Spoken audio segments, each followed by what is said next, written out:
You're listening to Putting It in Writing, a HeadStuff podcast about Irish publishing. In each episode, we take a look at the different parts of the industry and find out how they work and whether they're working.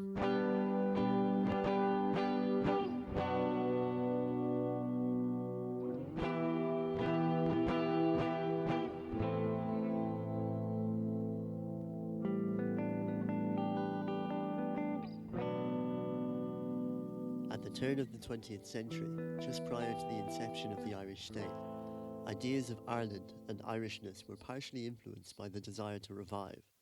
The idea that there was something authentic and inherently unique in our cultural identity, which had to be recovered. Throughout the 20th century, Ireland was at the very least the origin of great literary talent. The achievements of writers such as Joyce and Beckett, among many others, fueled the notion of the country as a land of saints and scholars. Nowadays, despite efforts to the contrary, the same small selection of big names are continually held forth as representative of Irish culture. Ferries and bars adorned with the likeness of our great literary men belie the true identity of Irish literature. Though the repeatedly cliched references to Ireland's literary provenance may rankle with those who feel neglected by modern policy, the number of books published by Irish writers to international acclaim poses the question, where does Irish publishing figure amongst all of this success? Let's take a look at the numbers. The National Library is one of 8 copyright libraries in Ireland, which means it acquires a copy of every item published here, by law. Between 2006 and 2009, the National Library took in over 2,000 titles a year. If we take a 300-page novel as an average, that's about 40 metres of shelf space every year. If you're more interested in clock-ins, Irish publishing as a whole worked just over 3 million hours in 2011. That's compared with over 48 million hours in the UK and almost 58 million in Germany. But to measure the scale of the operation is perhaps asking the wrong question. After all, many people consider it rude to ask how much they earn or how many hours in the week they work. A lot of energy is spent interacting with the finished product. But what happens before the handwritten idea is purchased as a printed book? As an example of something which is between written notes and printed copy, here is an excerpt from a new short story by Hugh Fulham McQuillan. Hugh has previously been published in Gorse and the Stinging Fly, and he is currently working on a collection of short fiction. Apparently no hair has ever grown on the palms, the soles of the feet, the lips, never in all our years. That skin is glabrous, hairless. What is left of the body is mostly covered in thick terminal or fine downy hair. The finest strand is very thin, about 13 micrometers. No thicker than a thread of spider's web doubled by dew, just before the droop, I think. I remember reading about a gland found at the opening of each hair. It produces a fatty secretion that lubricates the hair, that prevents it from dying. I had not been to the barber for 4 years. My reasons are not uncommon. Small talk, sport talk, pop songs. As always, there is something else too, just beyond my understanding. When I finally went, he was not there. The door opened at my push. The stairs were steady under my steps. The radio was banal. The barber was gone. The air was hot outside, hot even for midsummer. Weather for people to enjoy, or do their very best to. I asked for him in the hairdresser's 2 shops down, in the belief there must be some link between the 2 professions. The girl said he could no longer do it. I asked if she could. She said she would, but quickly. It was almost closing time. I watched my hair fall to my cape-covered arms on my knees where I jiggled it to the floor. I puffed upward when it landed on my nose, blinked furiously when a strand bounced on my eyelashes. Too many hairs. So much. I hate when a man with a shaved head sits in front of me on the bus. The number of shorn black dots is so dizzying I have to look down at my hands to stop the nausea. It repulses me, somehow, the knowledge that there are so many. In preparation for my haircut, I had avoided reading those sentences that estimate the number of hairs a person has, but now, seeing them fall, I found myself wanting to know how many might grow on the average head. I needed to know this. And on the average person too, counting especially those downy strands unseen by all but the most thorough lover. We'll be hearing more from Hugh later in the show. In the meantime, as previously mentioned, I'm going to be visiting people at various stages in the bookmaking process. My first stop is one of Dublin's city libraries on Pearse Street, just down the road from HeadStuff HQ.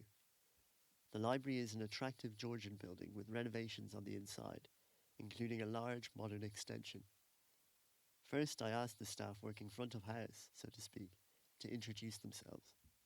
Well, my name's Arthur Sheridan and I work as a library attendant, a relief attendant, so I move around all the libraries. Okay, And I do a bit of writing on the side. very good. And I've won the PJ Conor Award in 2011.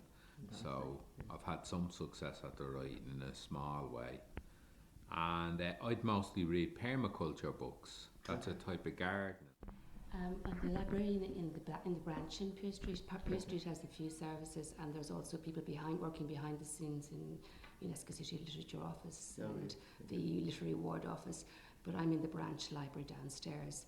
So that's like a regular branch library. That's so things like arranging events and I just haven't just blanked there. But honestly, I'm very busy. Yeah. Just regular, overseeing regular library work. Like book displays and liaising with community groups, that kind of thing.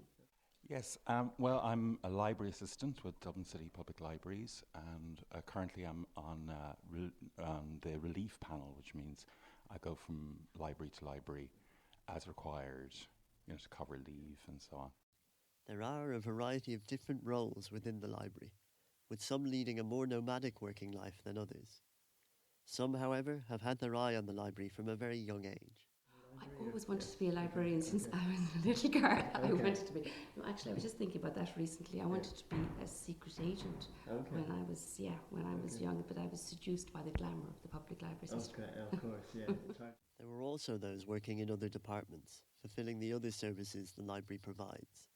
One of these services is the reading room, where library members can peruse the city records.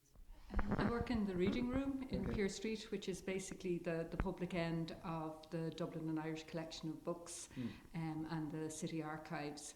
So most of our emphasis would be on people interested in local history, family history, that kind of thing. It's a reference library that's based here in Pearse Street. I was interested to hear what sort of characters use the reading room. Well, it can kind of go anything. It depends on who comes in the door, basically, and what questions you get asked. So it can vary from, say, a tourist coming in saying they're interested in researching their family history, to an academic coming in to have a look at, say, some of our 18th or earlier 18th century earlier material, manuscripts. Or what in the last couple of years, what there's been a big increase in is people come in to actually look at our collection of images, digital images, photographs of old Dublin, prints, and we have the Fall to Ireland collection of images now as well, which is basically all of Ireland from the 50s and 60s, an amazing resource for people. So as I say, it can vary from somebody who really doesn't have a clue, say for example about computers, and needs to be sat down and kind of worked through the very basic stuff, to somebody who's looking for something very obscure like licenses for sedan chairs in the 18th century, in which case you panic slightly and then say, oh yeah, I think that rings a bell somewhere.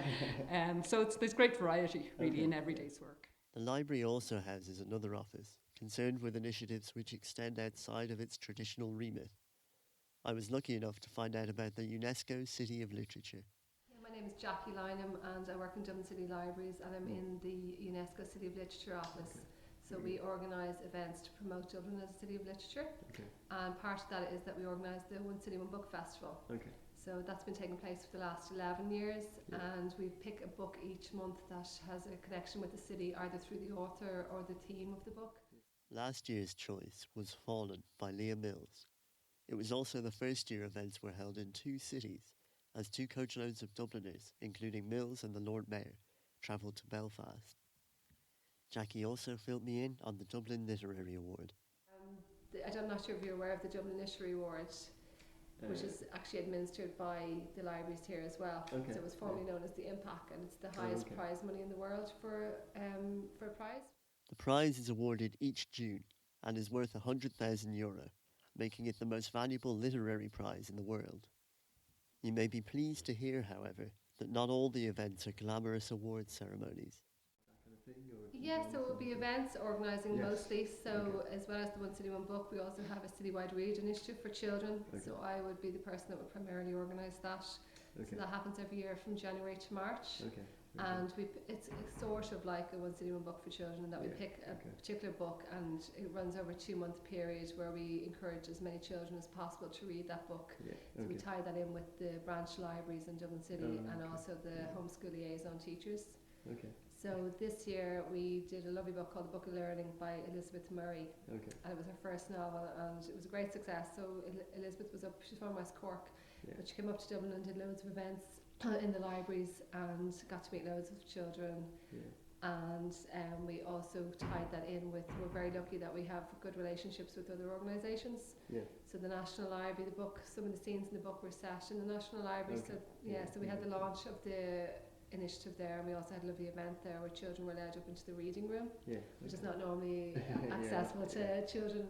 So that was really, really nice. Yeah. And also Waterways Ireland did an event for us, and the Hugh Lane Gallery have been very supportive every year, and they did some nice workshops based on the book. Okay. And then we had the last event for the last couple of years has been part of St Patrick's Festival, the big day Okay. out. Yeah. So we had an incredible house up in Marion Square, which was turned into the book from the Book of Learning. Oh wow. And there was live rats and magicians and Elizabeth doing readings, and it was a great day. The City of Literature designation focuses on the quality and quantity of publishing in any given city. In order to have quality publishing, you need a lot of people writing books. Many of our writers have to support themselves another way. To our sheltered ears, the idea of working by day and living the life of a writer by night may seem somewhat romanticised, but for many, writing is just another part of the day. I do a lot of monologues. I mostly write monologues when I'm writing, say, if I was writing a novel or a short story or a radio play or a stage play, it'd be done in monologues. Okay. And so you're writing about what people think in their head, you know. Okay. So it's sort of interior monologues, a lot of it, and then a bit of dialogue. You know, what they said to someone, what they said back, but not as direct speech. Yeah. You know. Okay. So I find it easier to write that way. So I'm cheating, really. You know? It'd be it'd have themes like daughter father stuff, kind of, and daughter mother stuff, son mother stuff. So it'd be family stuff. Yeah. And it would have a sort of theme of identity. Yeah. Who am I? Yeah. Where do I come from? Yeah. Big questions. Yeah. Okay. And it's kind of relevant at the moment with them programs are on the telly, you know, can't remember the name, but they're all adopted and they're looking for their parents, their real birth mothers. Who do you think you are? Okay, Yeah, I think there's one in England and there's one in Ireland, and I think it's an American one as well. Yeah. So it's kind of topical at the moment, but I was writing about it before they were doing it, course, so I was the first, you know.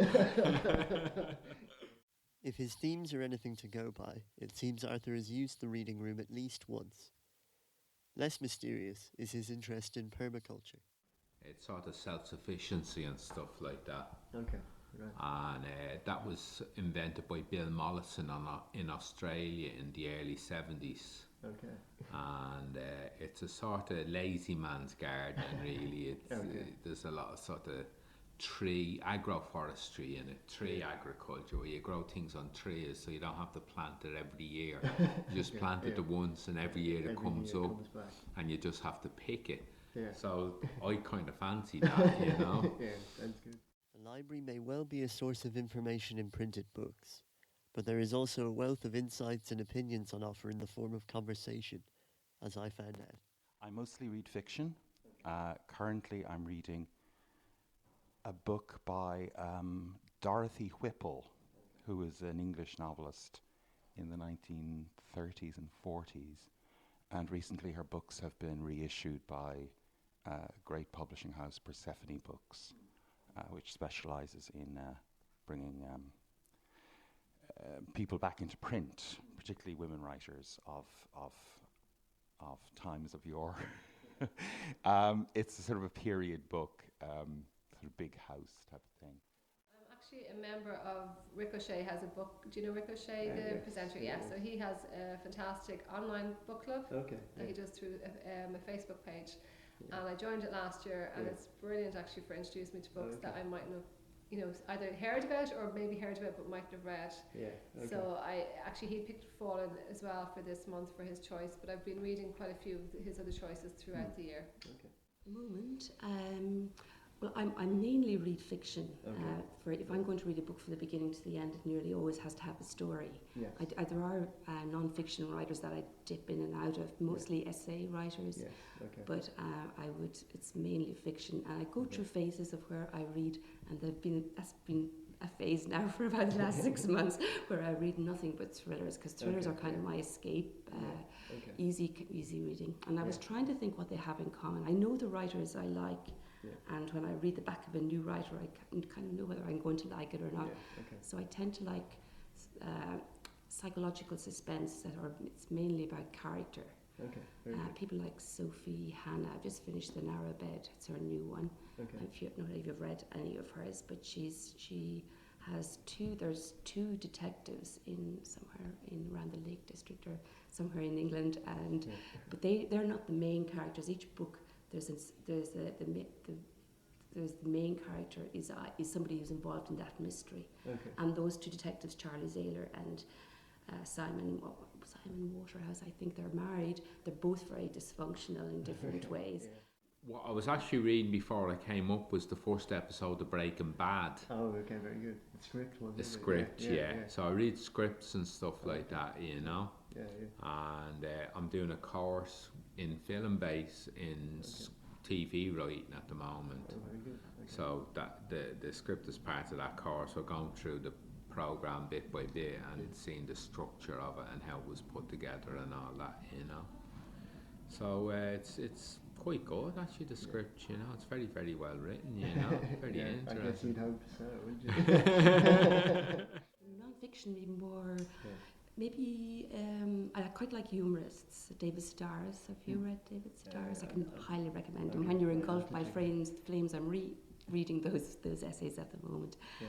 And they're mainly just about his life, and it's changed over the years. It's kind of more domestic now than it would have been 20 years ago. Okay. Yeah. But he's just really, really funny, but very insightful as well about how people are with one another and how we are in our heads. Yeah. I quite like political commentary. Christopher Hitchens, one of my favourites there. Okay. I'm still not over Hitchens. I was just thinking, how long recently is it since he died? In 2011. Yeah. The end of 2011. I'm still not over it. I think I took it harder than people actually do. So they are not always what you might expect. Well, I've just finished Anne Enright's The Green Road, and it's a little bit unfortunate because I really liked The Gathering, which is very dark. Yes. Yeah. The Green Road I found not as satisfactory, I have to say, at all, although it's, you know, and maybe I'm missing something. Yeah. It's been shortlisted for lots of prizes. There's parts of it that are beautiful. I mean, the woman can write, obviously. And some of the descriptions even of the farm in Clare, the countryside in Clare, I thought were gorgeous. But I just felt that the characters didn't really ring true for me, didn't hold together, particularly the section set in New York in the 80s, where, which one is it? Is it Dan, the gay guy who's living over there? And I mean, I had gay friends in the 80s who were going through that, not in New York, but in London and places like that. And it just didn't ring true. Sometimes I think, well, I want a kind of a gentle read now, a kind of a nostalgic read. Other times I will want something more edgy. I read a lot of crime fiction. Or something, it might be something more philosophical or whatever. No, I like all genres really in fiction, with probably the exception of science fiction. Because I'm not interested in other worlds. I think our own is interesting enough without going to a make-believe planet, you know, and meeting a make-believe species. So, yeah.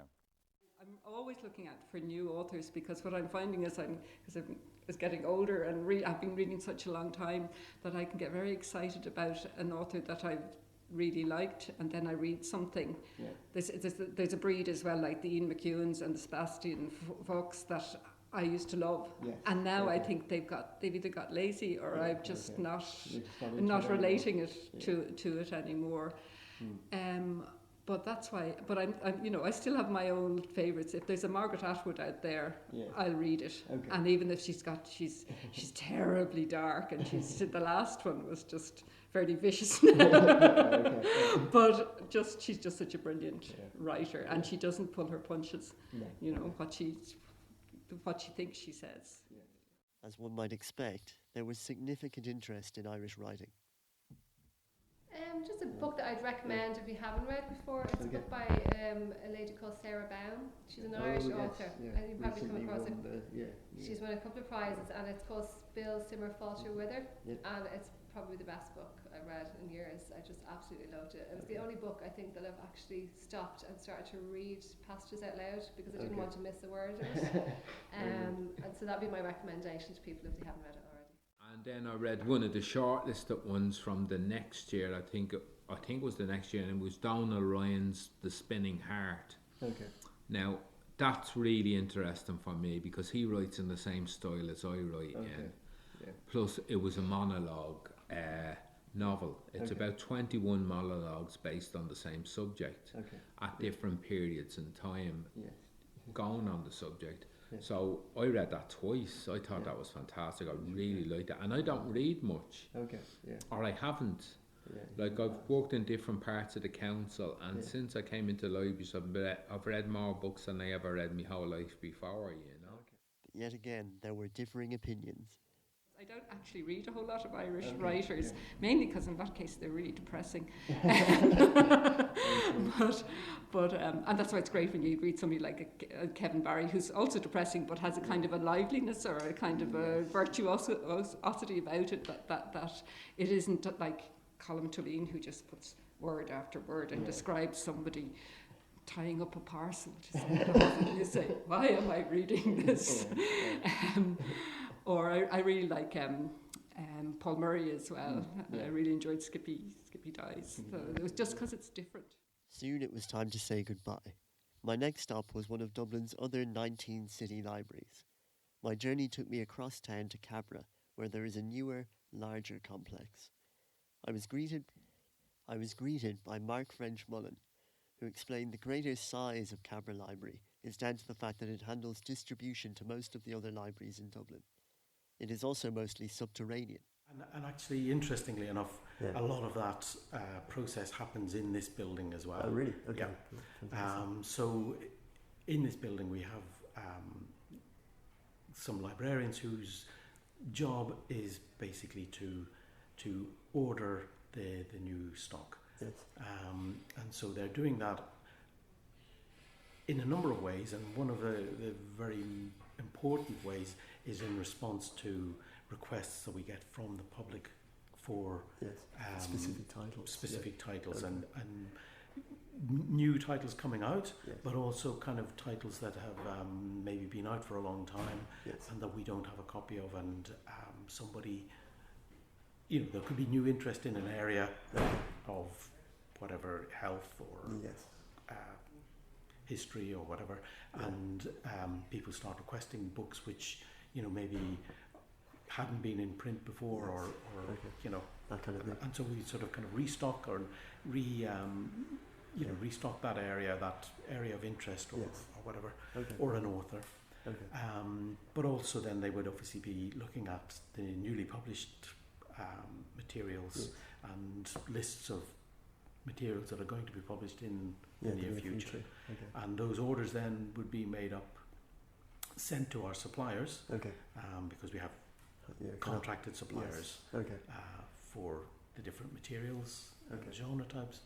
And the books then sort of are books and DVDs and CDs and other materials all come into this building, and they are added to our system and become available for loan by the public, Yeah. and are distributed from here to Okay.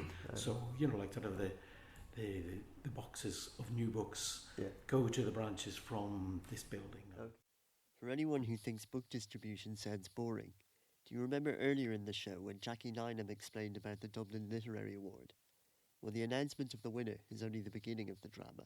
For instance, when we have the Dublin Literary Award in June, usually each year, there's great excitement because we will receive the books. Yeah, the shortlist. The shortlist, but the winner, that will come in here, the sealed boxes, and they're not opened until the morning, so that people here don't know who has won until we open the box. Well, until we either open the boxes or hear on the radio, who has been announced. Unfortunately, the Dublin Literary Award isn't every week, and as Mark explains, the level of service our libraries can provide may be about to change. Previously, we had sort of tendered for supply of library materials to Dublin City Council libraries. Okay, and that would be run by Dublin City Libraries, but we would be obviously sort of liaising and using the services of the procurement unit in Dublin City Council. Now the situation is developing because the government policy has been to sort of to look at national tenders for a lot of these kind of things. Now, at the moment, the contract that we work under is a contract for supply of library materials to the 4 Dublin local authorities. So all of the Dublin authorities are working under the same contract with the same suppliers. And there is movement towards a national contract, which will mean that all the library authorities in the island of Ireland, or in the Republic of Ireland at least, will be working under the same contract with the same suppliers. Now that hasn't happened yet, and obviously there are sort of some issues to be resolved around that because exactly how that is run and who, because obviously if there are 1 or 2 suppliers who get contracts under that tender and others who don't, that could have implications for the book supply industry in Ireland. But I mean, it is a concern to us in the sense that we need the book suppliers to be there in Ireland. We don't want to see them disappear because that would affect the service that we can provide and that is provided to us. Because while there are large international conglomerates which will supply books and other library materials,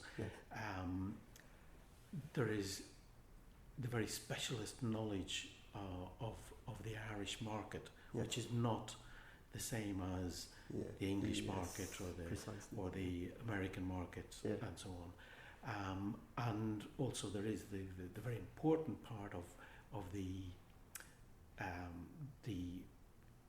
Irish interest publications and Irish publications that are published in Ireland. And the large conglomerates don't have that knowledge of these very small publications and so on, which are very important to our users of library service and to our culture, as you say, like in our Ireland is the land of saints and scholars. Towards the end of the interview, we head outside. I am required to sign my name and time of arrival into a logbook before we go into the loading bay. I'm about to be shown the interior of one of Dublin's 2 mobile libraries. They provide a library service to areas of the city where there isn't direct access to or convenient access to the normal library service, or areas where there are special disadvantaged areas, or areas and people who basically have mobility issues and don't find it easy to get some distance. So the role of the mobile libraries is really a lot to do with social inclusion. The first thing I notice about the vehicle is that the stairs retract to form a lift for those with reduced mobility. The desk is towards the front, where the librarian sits beside the driver, who also serves as attendant. There is a third seat further down, which I can only assume is for ride-alongs.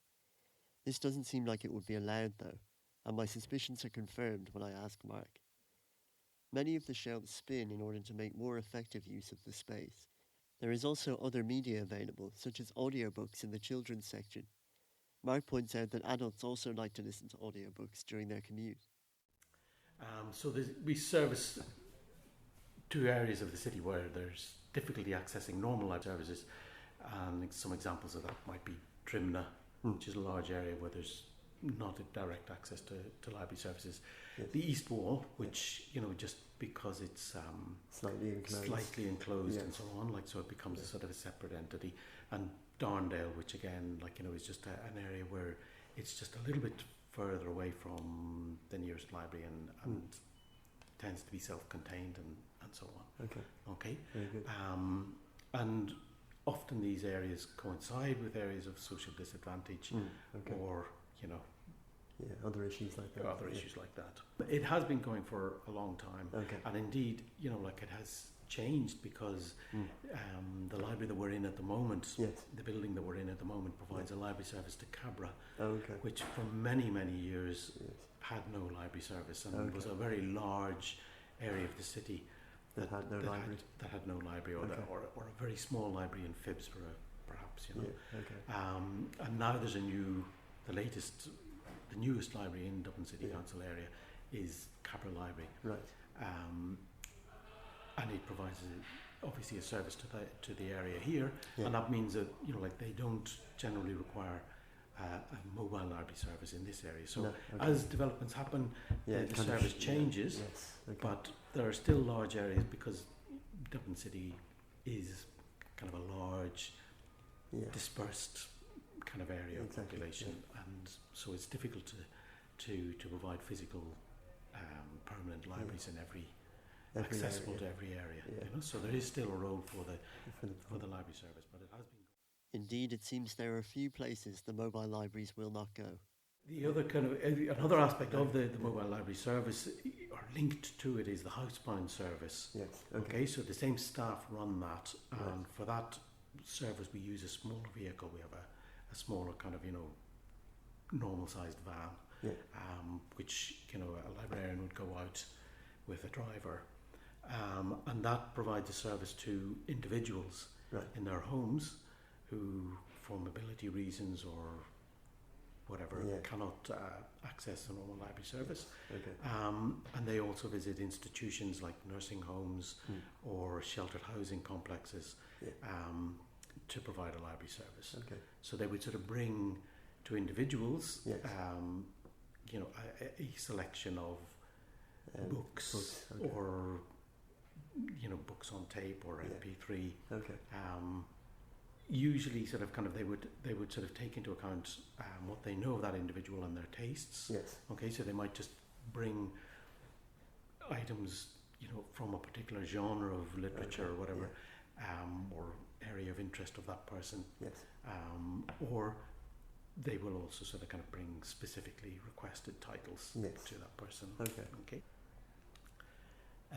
The third part of the service is the visits to schools. Very good. Now the vehicles are very large, so that sort of limits where they can go. We have to be very careful in how we where we visit. So each stop that we decide to make, we have to, as it were, assess the area and exactly where we're going to stop and park, so that we can provide safe and easy access for the people using it. And we don't cause obstruction to other users of the road, for instance. So in terms of schools, we would again be looking at schools which are geographically located far from a library service, but also schools in disadvantaged areas. So some of the schools we'd visit would be in the city centre, in Basin Street, Basin Lane rather, and others then would be sort of out on the edges of Dublin City Council area, So those kind of factors. And they would visit the schools on a regular basis, and the students would sort of learn how to use and take advantage of library kind of services. Yeah, excellent. I was impressed by the level of service our libraries provide, but the issue of the national tender was still looming large in my mind. On first reading, the prospect of a national tender may not seem like an existential threat to an institution such as a library, but as Mark points out, any decrease in the breadth or variety of library stock would represent a decline in the standard of service provided to Dublin citizens.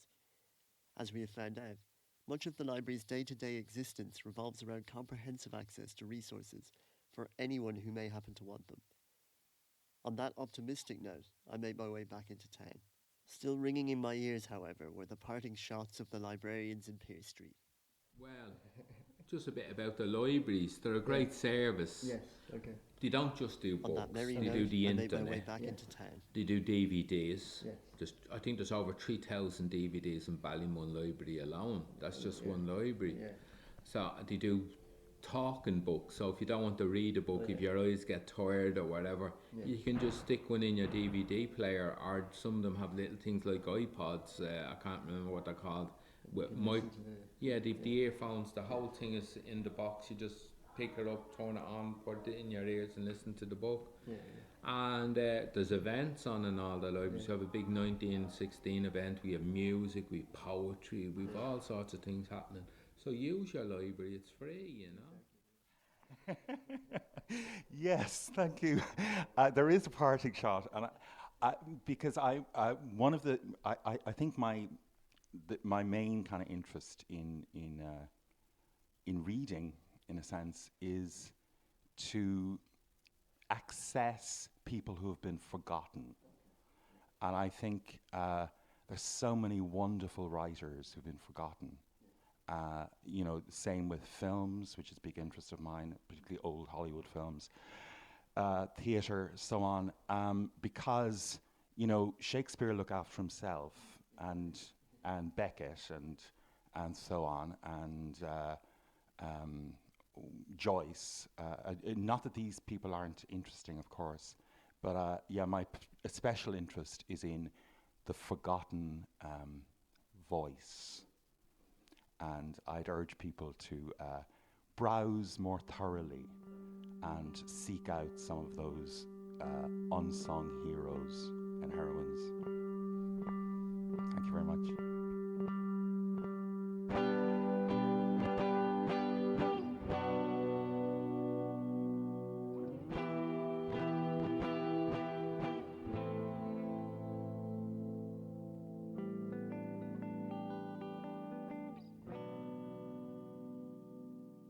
In our next show, we will be speaking to independent booksellers in Dublin and Galway, so be sure to tune in. Until then, here's the conclusion of Hugh's story. See you again. I wanted to ask her other questions. I wanted to feel words in my mouth. She spoke about Nikola Tesla. I read the other day that Nikola Tesla had a fear of hair. He refused to touch anyone's hair, his included. He had a fear. To say he had a fear is to say he owned it. It wasn't a primal thing like being afraid. It was distant from him, like a hobby. He chose fear for a hobby. He chose as his fear one of the few things a human cannot escape, the hair that grows from almost every inch of their skin. I respect that, even if I find it ludicrous. In my opinion, hair should be trampled on, destroyed. She ran a hand over the smooth skin of her head as she said these last words. There is a caution, a submerged panic in her movement that I didn't understand, not that I tried. Instead, I wallowed in the course of her strange thoughts. They were rare, rib-eyed, steak-like thoughts, luscious and wrong somehow. I tasted them, slowly, silently. We were alone in the shop, if two people can be that. Almost finished. She undid my cape and flicked my neck with a soft bristled brush. She puffed a powder about my head, then made some finishing snips. "How many hairs do you think I cut off your head just now?" she asked, gesturing with the open jaws of her silver scissors. The radio had been off for some time.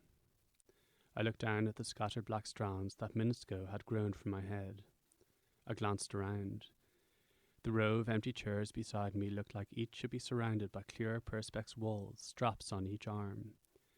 I suddenly felt foolish for having trusted her to run those scissors through my hair, to scrape that razor along the skin of my neck. Her thoughts repeated on me, returning misshapen and tasting of bile. Fully aware of my propensity for alarm, and of the nature of this world, which means that any moment can become the last moment without reason or explanation, I strove for calm, and studiously brushed at hairs that had escaped down the collar of my shirt, then bent to evacuate a handful of hair hiding beneath the cuff of my left trouser leg. Barber, young gentleman, being in liquor, a fine girl in Hamilton Street, had had certain favours the night before. The barber, his wife, in a frenzy, cut the gentleman's throat from ear to ear. These fragments ran before me, carried, no doubt, from some distant memory, by the wave of blood rushing, breaking on attention shore when I bent. I stood up too quickly. A dizzying tiredness came over me, a tiredness innocent Samson must have felt by the end of his story. Darkness crept. I collapsed back into the chair as if the roof were falling in, my head falling against the stitched leather back. At once, I felt madly sorry for my hair. Tears overflowed my lacrimal lakes, those hidden reservoirs of sorrow found in books and anatomy, and just beside the eyes which might as well be oceans. But hairs are simply a nuisance to be dealt with, inefficient once their number passes increase a certain border. I thought I had thought that. Greasy and less frequently washed, that's what I had thought. Forget them, that's what I would do, but what happens to them, I asked. They are sold to make wigs for bald children, or burnt, I don't know, she said from over by the counter, as she took a sip from a mug. I looked again at my hair scattered on the shop floor. If my body were a country, I would be its cruel government, the tyrant hidden in bulletproof convoys, in hilltop castles, its cuff-linked austerity. And my hairs, my defenceless hairs lying where they had fallen, what would they be? The disabled, the defenceless poor, burnt or made into wigs for bald children. But surely this has always happened. Nobody escapes the encroaching past. They must be swept away with the dirt, and the dust begets dust. There'll always be more, I imagine. I imagine those children, innocent. This is innocence when you're unaware, innocent to benefit from the unethical, the second or third-hand murder, the 15th. Nobody could blame them. Growing up with their borrowed hair, they learn too late. How many hairs have I willingly had decapitated in my life? Not as many as some, I can say that, at least. I could change. There's almost always time for change. I closed my eyes and pretended to sleep, and tried desperately to think of a way to save those hairs. I found the night inside me. No thoughts or feelings, no brilliant plans, no remembrance of her and her delicate hands tracing her downy map, though I saw that image in every dark corner. No. Thoughts slouched from some murky swamp, yes, be careful now, but she had disappeared from my mind. The room was silent. I waited. I strained to hear the sweeping. Instead, I heard their clamouring, galloping now. I opened my eyes, just a little. She stood behind my chair. We remained like that for at least 10 agonizing minutes, maybe more. My watch ticked off each slow second, though I could not hear for the thundering. I could take it no longer and jumped up and asked why she had not swept my hairs away. It was getting late, I said, and the shop was supposed to be closed by now. You said so when I came in, didn't you? You said it would have to be a quick cut. I've been thinking, she said. You're not paid to think, you are paid to cut and dispose of my hair, I shouted. In the mirror my face had become red. Veins stood out on my forehead. Remove these immediately. I kicked at a clump of hair that had probably sat above my ear. She said nothing. It had turned to silence now, closing in. It burrows down and finds more of itself inside me, and there's an erosion of the already softening edges of myself until, what are you thinking about? What is it? Hair, mostly. Well, say something then. Tell me your thoughts. You've spoken of before. Say something. I was thinking about how funny it is, this business. We are executioners, you know. You do know that. I was silent, a white wall enclosed by an absence of colour and noise, overwhelmingly captured. We are executioners, you know. I rolled her words on my mute tongue, waiting, We are executioners, and you are both customer and victim. We have been decapitating living tissue for so long now. Once, hair grew to a standard length, just like your arms or ears. That sweep of a hand across her scalp again. In my country, she said, youngsters were sent into the wilderness when puberty and its hair began to transform their bodies. If they survived this journey, they were to return first to the haircutter's home, usually built on the outskirts of the village. Over 7 days, the haircutter would cut and remove every strand of hair. Completely hairless, they then returned to the village to be welcomed as a member of the community, as an adult. At the end of the year, a festival was held, the culmination of which was the burning of the year's hair. Did it ever grow in the palms, on the soles of our feet, on our lips? I asked, certain I would die if I heard the answer, that I would die if I did not ask. She may have replied, I am not sure, yet I still live. She said much more about the festival, about the annual harvest and rites that sounded like descriptions of medieval woodcuts. But when I tried to recapture it in writing, I cannot. I could create what she said, but that would be lying. In fact, I just tried that there, but there is nothing there. In truth, it was soothing to have such a voice speak to me, and I the only one in that room, to have it ring loud and running through my ears, like children on a Saturday morning on a warm day like it was. People walked past on the pavement outside, and I, briefly free, watched them, stared at their clothes, a particular gait, one especially, how he reminded me of. Now, hair does not cease. Every day the hairs reach a little further from the skin, in search of survival, freedom. It holds secrets. It grows 76% faster than it did 100 years ago. It grows when you are dead, the ultimate one-upmanship. It survives you despite your regularly paying for its decapitation. You're smothering it in shampoo and conditioner.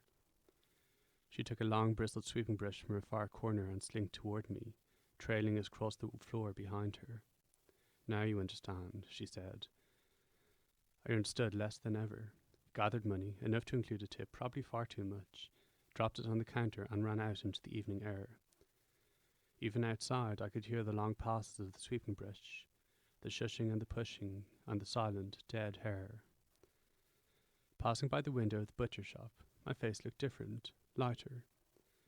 I would have bought meat for a barbecue, but they are closed, and I was glad. I felt very tired. I'm Conor O'Donovan, and this is Putting It in Writing. Join me again next time when I'll be exploring Irish bookshops. In the meantime, you can subscribe to this and other HeadStuff podcasts on iTunes and Spotify.